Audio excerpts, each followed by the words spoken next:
Okay, hashtag wow, hashtag now. And I get done watching the horror flick Mom and Dad. This one is kind of hard to explain what kind of movie this is. Nicolas Cage is in it, and honestly, his crazy movements, his facial expression is actually very perfect for the role that he's playing. But I'll get into that in a moment. So let's get to the plot. Yes, there's a plot. Shut up. In the movie, simply put, the children over there, the moms, the dad, the main characters we see are not very nice people. They're just on their wits' end. You kind of think of it like the Breakfast Club, only more from the adult's point of view. You have the mother who is really fed up the idea that what happened. I used to be my best friend with my daughter, and yeah, she does blurt it out. It's fine. The daughter stealing money from the mother to buy drugs. The father, he's not kind of an play by Nicolas Cage. He's in a bind. One hand, he really does love his son. You see him bonding with his son. Keep in mind, the son is younger, so that has something to do with it.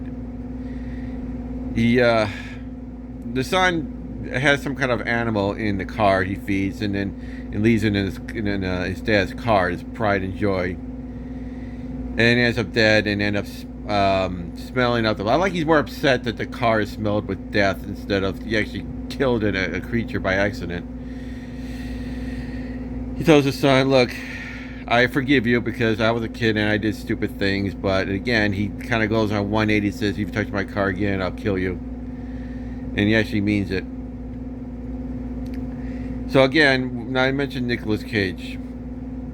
He does great facial expression, especially for horror. But you also like the idea that when you see him happy playing with his son, he has this crazy look in his eyes and even a crazy pause when he's happy, and the same look when he's about to commit murder.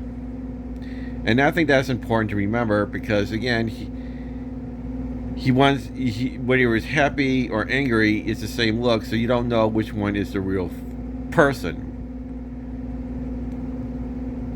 And I think that's important, and it kind of says something simple but in a most complicated way. Now, the whole movie is basically this: an unknown entity, and the only clue you get is when the TV screen, flat screen TV screen, or ultrasound turns all staticky. That's the only clue you're really getting that shows that something is being transmitted either the television, some sort of monitor,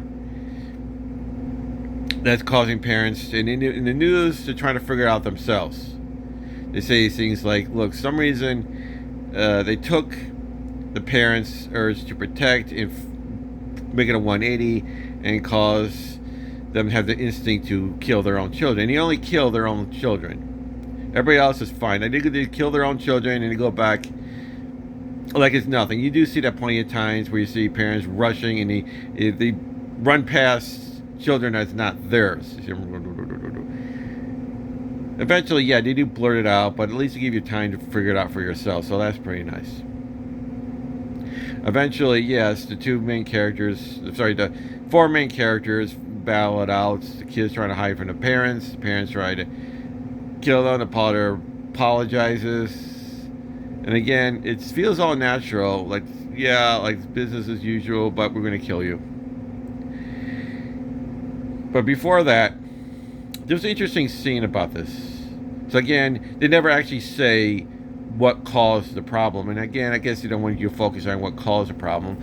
People believe it's a terrorist attack for the next generation being eliminated. Like I said, no countries claim responsibilities. People come with speculations about how pigs say, well, if population was overpopulated, one person, the female pig will kill the younglings. One person made a point saying, yeah, calm down. We're talking about pigs, not humans. So I don't know if that's a callback to the, was it Universe 55 or whatever, the one with the mice? Anyhow, when it gets down to it, there's one scene that's kind of interesting. Now, Nicolas Cage does an excellent job performance here. You see him, for example, getting this pool table. He doesn't get the pool table. He gets the parts for the pool table. He's like, oh, nice. And you see him put all this time and care into this pool table. Again, I guess this is a metaphor for kids, I guess. Because you see him even calibrate. And the wife goes, why did you get this pool table? You don't even like pool. He first denies the fact that this is a man cave. He's like, no, this is a family room. But you know what? Hey, you know what? You're right. I don't like pool. And he took something, his sledgehammer, and smashes this thing he took so much care to put together. And then he breaks down and he talks to the wife. I like the idea, both the husband and wife actually talking to each other. Not one is talking down to the other. So again, you gotta give props to finally showing a husband and wife actually talking to each other. So I gotta give props to the movie for that. He explains, okay, you're right, it is a man cave. I want something just for me. And he explains his whole story about how he used to make $140,000, now he's only making $40,000, and how I was young. I just, well, okay, I don't know if I can say on YouTube, but you really had the world. He's going to conquer the world like all of us did. And he wondered what happened. His life is not his, it's about the kids. It's always about somebody else. He just wanted a room that's just for him. Again, it's relatable. It's one of those things where we understand why you do what you do, but we don't condone what you do. There was even a time where even their parents showed up.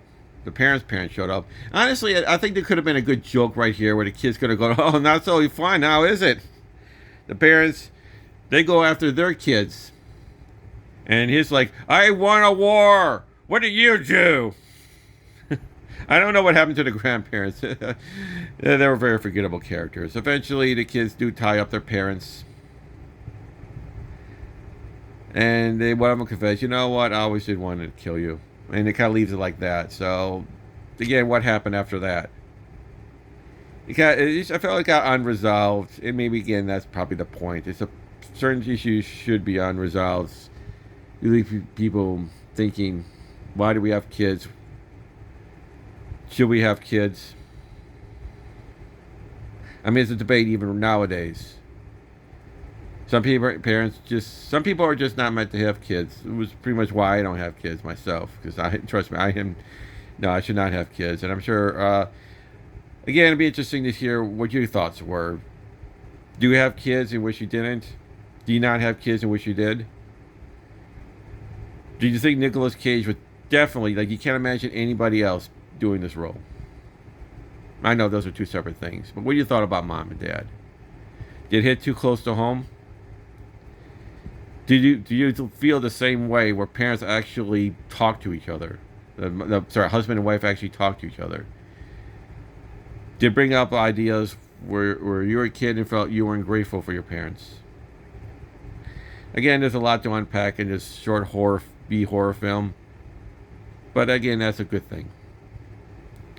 Leave in the comments below, and of course, let's see if we get to 1,000 views before the end of the year. Sorry, 1,000 subscribers before the end of the year. And hope your day sucks a little less.